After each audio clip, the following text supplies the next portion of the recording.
জানিয়ে দেব সর্বশেষ আপডেট বাংলা সংবাদ ও শুরুতেই শিরোনাম। বাংলাদেশের রাজনৈতিক ইতিহাসের এক চরম সন্ধিক্ষণে দাঁড়িয়ে আছে বর্তমান সময়। ৫ আগস্ট ২০২৪-এর ছাত্র জনতার গণঅভ্যুত্থানের পর এক ফ্যাসিবাদ মুক্ত গণতান্ত্রিক রাষ্ট্র গঠনের যে আশঙ্কা আকাঙ্ক্ষা নিয়ে এ দেশের মানুষ নতুন যাত্রা শুরু করেছিল, ১৬ মাস পর এসে সেই স্বপ্ন এক গভীর সংকটের মুখে।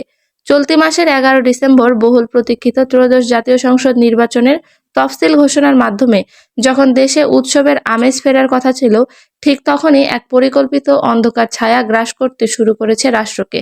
নির্বাচনের তারিখ নির্ধারণ করা হয়েছে ১২ ফেব্রুয়ারি ২০২৬। কিন্তু তফসিল ঘোষণার ঠিক পরদিন থেকেই দেশে যে ধরনের সহিংস ও মব সংস্কৃতি পুনরুত্থান ঘটেছে, তাতে রাজনৈতিক বিশ্লেষকরা মনে করছেন এই মব রাজনীতি কেবল আইনশৃঙ্খলার অবনতি নয়, বরং এর গভীরে লুকিয়ে আছে এক সুপরিকল্পিত রাজনৈতিক ষড়যন্ত্র। বিশেষ করে বিএনপির ভারপ্রাপ্ত চেয়ারম্যান তারেক রহমানের দীর্ঘ ১৭ বছরের নির্বাসন শেষ করে বাংলাদেশে ফেরার আগ মুহূর্তে এই অস্থিতিশীলতা কি কোনো বিশেষ সংকেত? প্রশ্ন উঠেছে, এই মব কি শেষ পর্যন্ত তারেক রহমানের দেশে ফেরার পথ এবং একটি অবাধ নির্বাচনের সম্ভাবনাকে রুদ্ধ করে দিতে চায়?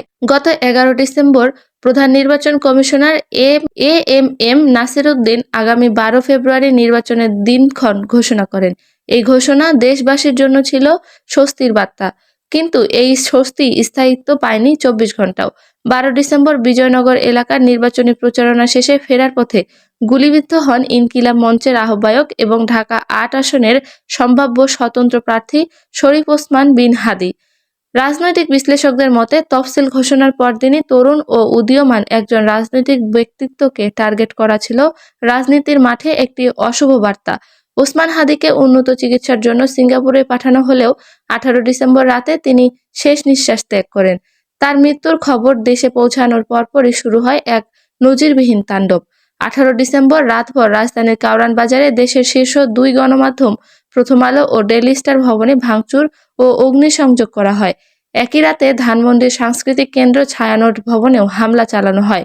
প্রবীণ সাংবাদিক নুরুল কবিরও লাঞ্ছিত হন একদল উন্মুক্ত জনতার হাতে। বিশ্লেষকরা বলছেন, হাদির মৃত্যুকে আবেগী ঢাল হিসেবে ব্যবহার করে সংবাদ মাধ্যম ও সাংস্কৃতিক প্রতিষ্ঠানের ওপর এই আক্রমণ মূলত দেশকে অস্থিতিশীল করে একটি বিশেষ উদ্দেশ্য হাসিলের চেষ্টা। রাজনৈতিক সংশ্লিষ্টরা বলছেন, ওসমান বিন হাদির মৃত্যুকে কেন্দ্র করে ১৮ ডিসেম্বরের সেই ভয়াবহ তাণ্ডবের নেপথ্যে সামাজিক যোগাযোগ মাধ্যমের প্ররোচনা ছিল স্পষ্ট। ফ্রান্স ও আমেরিকায় নির্বাসিত দুজন প্রভাবশালী ইউটিউবারের ফেসবুক স্ট্যাটাস ও উস্কানিমূলক বক্তব্যের পরপরই তৌহিদি জনতা নামধারী একদল চরম ডানপন্থী গোষ্ঠী রাজপথে নেমে আসে।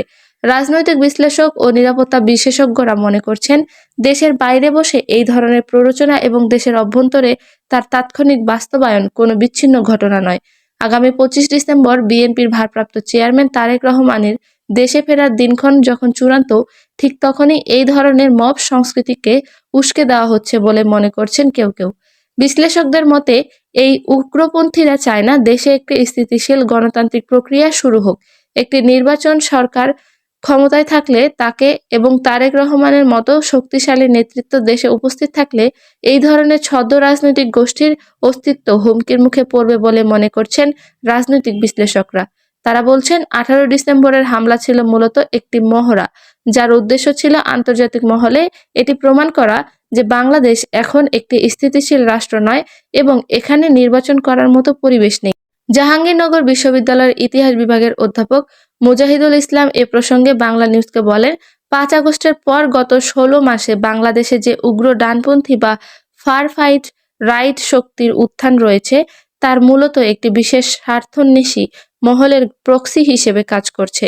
যখনই নির্বাচনের তফসিল ঘোষণা করা হলো এবং তারেক রহমানের ফেরার বিষয়টি নিশ্চিত হলো, তখনই এই গোষ্ঠীকে মাঠে নামিয়ে দেওয়া হয়েছে বলে সন্দেহ করি। এই উদ্দেশ্য হলো আন্তর্জাতিক সম্প্রদায়কে দেখানো যে বাংলাদেশে এখনো একটি নির্বাচনের পরিবেশ তৈরি হয়নি। তারা আরও মনে করছেন, ষড়যন্ত্রকারীরা জানে তারেক রহমানের নেতৃত্বে বিএনপি যদি নির্বাচনে অংশ নেয়, তবে তাদের ছদ্ম রাজনৈতিক ও মব ভিত্তিক শাসনের অবসান ঘটবে। তাই তারা ওসমান হাদির মতো তরুণদের প্রাণ কেড়ে নিয়ে বা সংবাদ মাধ্যম পুড়িয়ে দেশে একটি ভয়ার্ত পরিবেশ তৈরি করতে চাচ্ছে।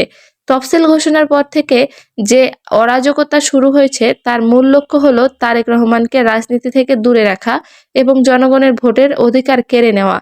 কিন্তু বাংলাদেশের মানুষ 5 আগস্টের বিপ্লবের মাধ্যমে প্রমাণ করেছে যে তারা কোনো ধরনের ফ্যাসিবাদ বা উগ্রবাদকে আর বরদাস্ত করবে না। রাজনৈতিক বিশ্লেষকরা বলছেন, বর্তমানে দেশের উদ্ভূত পরিস্থিতিতে নির্বাচনের রোডম্যাপ থেকে বিচ্যুত হওয়া হবে আত্মঘাতী।